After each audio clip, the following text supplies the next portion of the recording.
प्रकृति में इतना कुछ छुपा हुआ है कि सबके बारे में जानना मुश्किल है। प्रकृति में ऐसी ऐसी चीज़ें हैं जिनके बारे में जानना अपने आप में आश्चर्य की बात है। और इस वीडियो में मैंने जिन चीज़ों के बारे में बात की है, आप भी इनके बारे में जानकर हैरान रह जाओगे। और इन चीज़ों में प्रकृति की सुंदरता देखते ही बनती है। ये वीडियो शुरू करने से पहले मैं आप सभी से कहूँगा कि अगर आपने मेरे चैनल को सब्सक्राइब नहीं किया है तो सब्सक्राइब कीजिए और बेल आइकन को भी प्रेस करना मत भूलिएगा।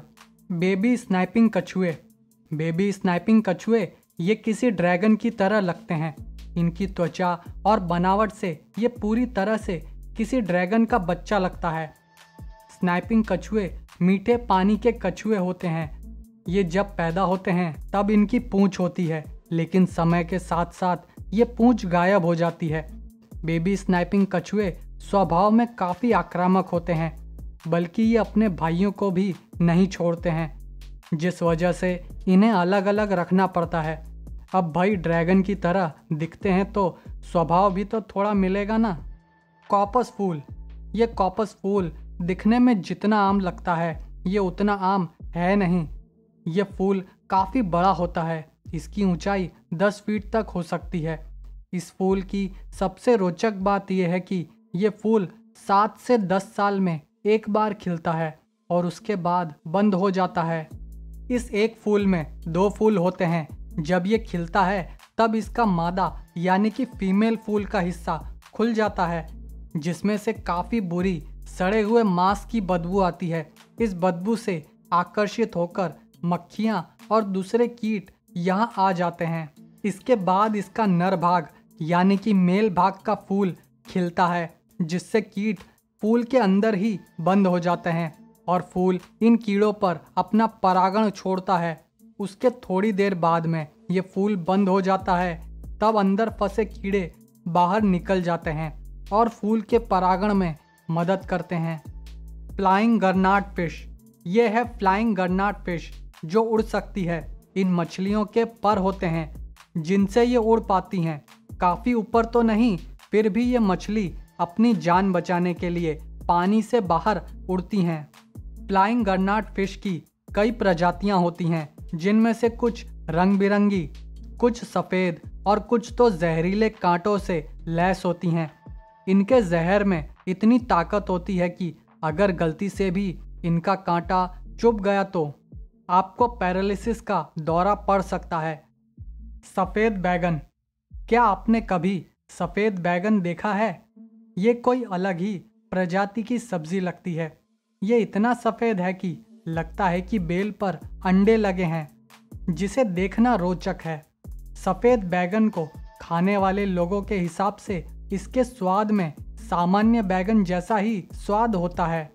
सामान्य रूप से इसकी खेती कम होने की वजह से इसकी कीमत ज़्यादा होती है और सफ़ेद बैगन को आप अपने शहर की मंडियों में नहीं देख पाओगे। Blue lobster.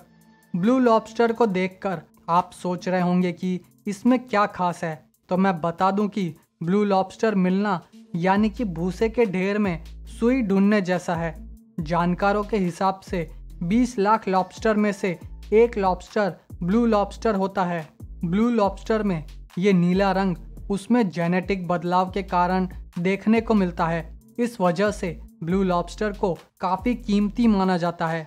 ब्लू लॉबस्टर की अधिकतम कीमत करीबन $500 यानी कि करीबन 37,000 भारतीय रुपए में बिकता है।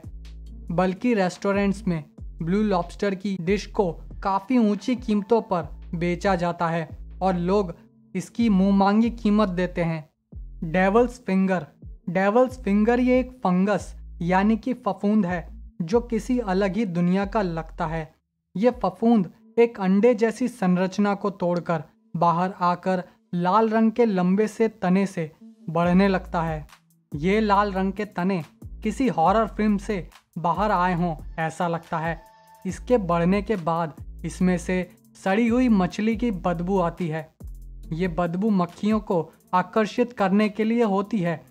मक्खियाँ इस पर बैठती हैं, जिससे फफूंद का परागण मक्खियों से चिपक कर डेवल्स फिंगर की प्रजाति को बढ़ने में मदद करती है। एमेथिस्ट जियोट। एमेथिस्ट जियोट एक तरह के गोल पत्थर होते हैं और जब आप इन गोल पत्थरों को तोड़ोगे तो इनके अंदर हीरे की तरह क्रिस्टल्स होते हैं। पर ये खूबसूरत क्रिस्टल्स इन पत्थरों के अंदर बनते कैसे हैं?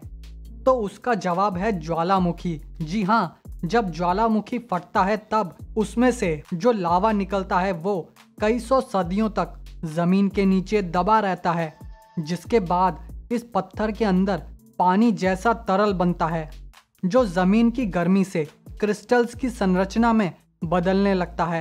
ये क्रिस्टल्स वाले पत्थरों की कीमत अच्छी खासी होती है। ये कीमत 37,000 से 2 लाख रुपयों के बीच की हो सकती है। तो ये था आज का वीडियो। अगर आपके पास भी कोई सुझाव है तो कमेंट्स में ज़रूर बताइएगा। तो जाने से पहले मेरे चैनल को सब्सक्राइब करें और मेरे वीडियोस को लाइक और शेयर करना मत भूलिएगा। धन्यवाद।